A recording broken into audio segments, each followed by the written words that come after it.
Let's talk. তুমি বলছিলে তুমি রিসেন্টলি তোমার এত এত এত এত কাজ হয়েছে এবং তোমার আরো বেশি পরিচিতি হয়েছে মানে আম্বানিজ এর ওয়েডিং এ।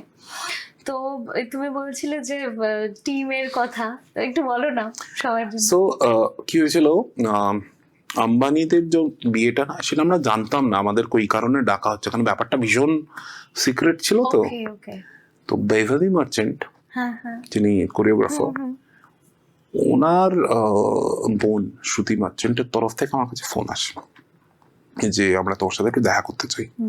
ততদিনে আমি বেশ ভালো কিছু কাজ করে ফেলেছি, তো আমি গেছি।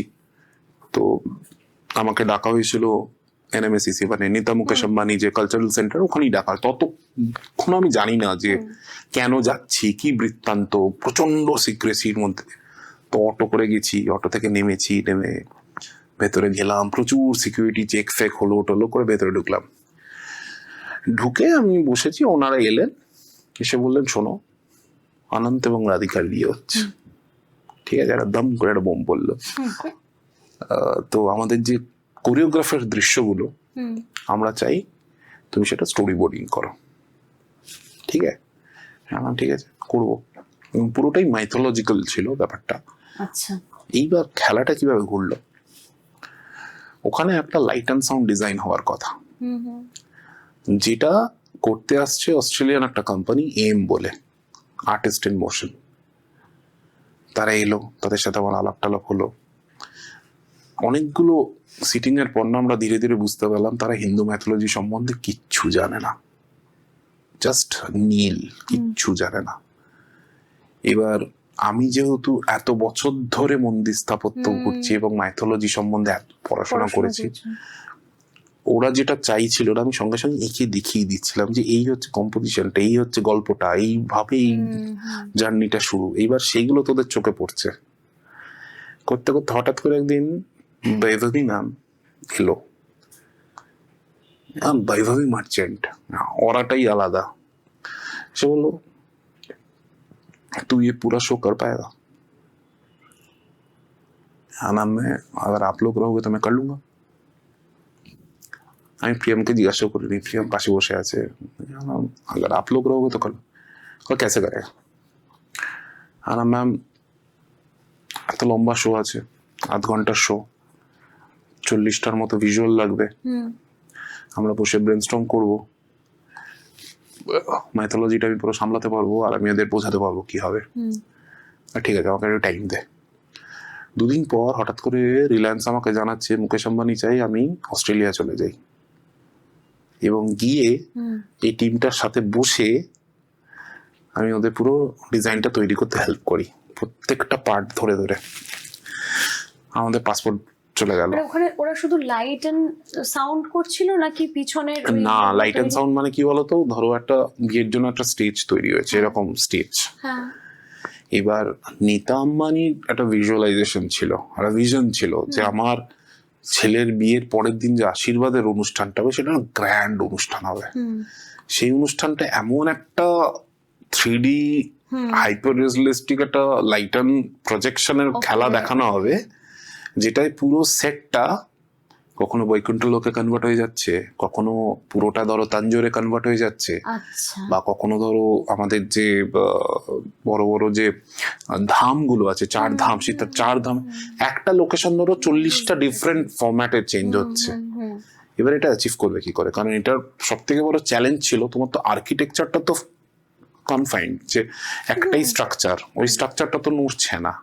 এইবার তুমি তোমার অ্যাস্থেটিক্স বা তুমি তোমার বুদ্ধিমত্তা দিয়ে বিভিন্ন এলিমেন্ট ইউজ করে ওই আর্কিটেকচারটাকে চেঞ্জ করে দিচ্ছ। কোনো এলইডি নেই, কিচ্ছু নেই, জাস্ট প্রজেকশন। ওকে, যে সেটটা তৈরি হয়েছে তার উপর 8খানা প্রজেক্টর থেকে লাইট পড়বে আর Ajay Atul live music perform করবে। চ্যালেঞ্জটা ওইখানে, অজয় আতুলের সাথে আমার সেইখান থেকে সম্পর্ক শুরু। তো ম্যাম বললো, আমাকে দিল কাজটা, এবার আমি করে দেবো।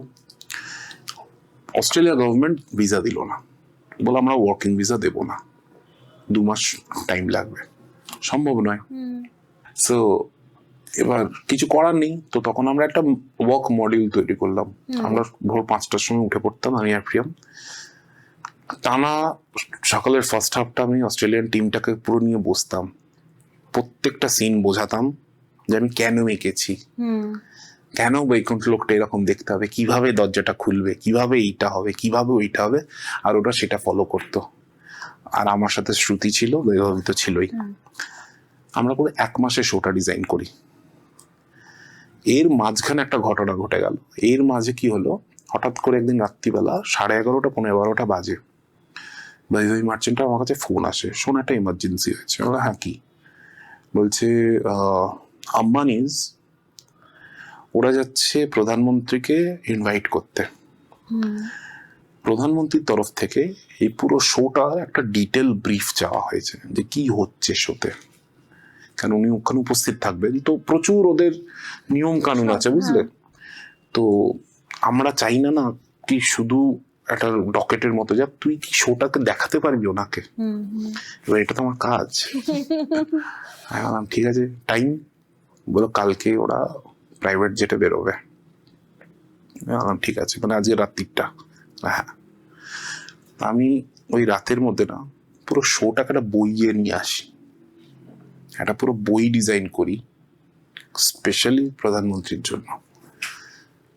এইবার প্রথমে প্ল্যান ছিল যে ওটা শুধু পিডিএফ ফর্মে দেওয়া হবে, but Nita Ambani ma'am, Mukesh Ambani sir, এনাদের প্রেজেন্টেশনটা এত পছন্দ হয়, ওনারা সঙ্গে সঙ্গে জিনিসটাকে না ফুল হার্ড বাউন্ড এত বড় একটা অ্যালবাম সাইজ প্রিন্ট করা হয়, এত মোটা, এরকম বড়, মানে পুরো পাতাটা এরকম খুলবে, শুরু থেকে শোটা কি হচ্ছে তুমি পুরো ফ্লোটা দেখতে পাবে, আর পুরো ওই ফ্লেভারটা পাবে, পুরো সিনেমাটা উঠে আসছে। তো সেটা নিয়ে গেলেন ওনারা পরের দিন সকালে, গিয়ে ইনভাইট করা হলো, এবং ওখানে প্রচন্ড প্রেজ করা হয় পুরো ডিজাইনটাকে, যে হ্যাঁ যেভাবে ভাবা হয়েছে যে বৈকুণ্ঠ লোক কেমন দেখতে হবে, মানে পুরোটা আমরা মানে উজাড় করে দিয়েছিলাম। এবার আমি বেশি ভাবতাম না তার পরবর্তী ঘটনা কি হতে পারে, আমি জানিও না। তো হয়ে গেছে, ইনভিটেশন হয়ে গেছে, আমি আর প্রিয়ম যথারীতি নর্মালি আমরা বিকেলবেলা এনএমএসিসি গেছি আমাদের পরবর্তী লেয়ারে, ততক্ষণে অস্ট্রেলিয়ার টিমটাও চলে এসছে, আমরা সব একসাথে কাজ করছি। হঠাৎ বৈভবী ম্যাম এলেন, এই তোরা কিন্তু মানে আমাকে আর প্রিয়ামকে বলছে আজকে কিন্তু আমরা একটু ডিনার একসাথে করবো। ঠিক আছে, খুব নর্মাল, কারণ আমাদের এমনি অ্যান্টিলিয়াতে। ঠিক আছে, এবার আমার প্রিয়ামের বুকটা কিছুই না, because we are not prepared. আমরা এমনি নর্মাল কাজ করতে গেছি, আর হঠাৎ করে শুনতে পাচ্ছি যে অ্যান্টিলিয়াতে ডাক পড়েছে। তো সেই প্রথম আমার যাওয়া, সেই প্রথম আমার ওনাদের সাথে আলাপ হওয়া, তারপর তো বহুবার ওখানে যাওয়া, যাতায়াত, এবং যেভাবে আমি গল্পগুলো বলতাম, যেভাবে আমি আমার ডিজাইনটাকে বোঝাতাম, plus Vaibhavi ma'am, Shruti ma'am, very good team.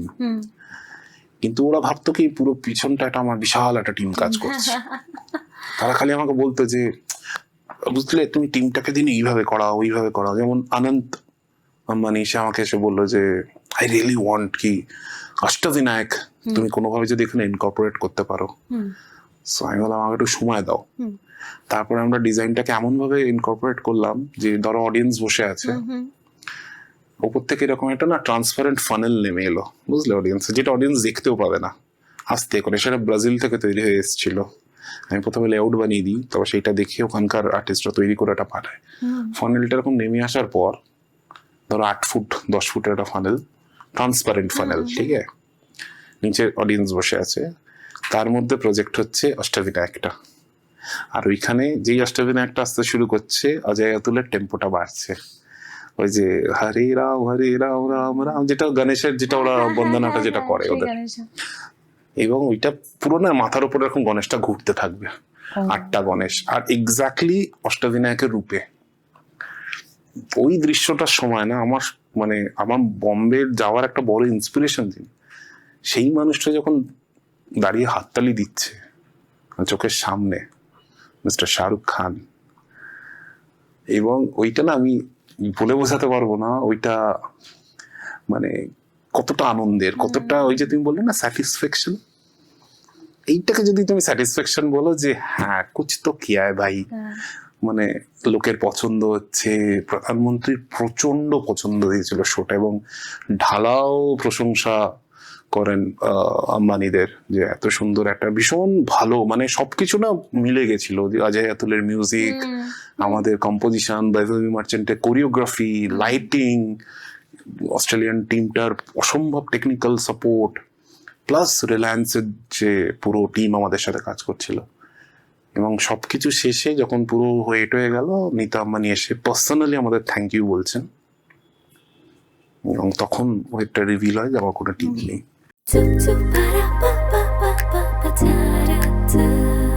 Let's talk.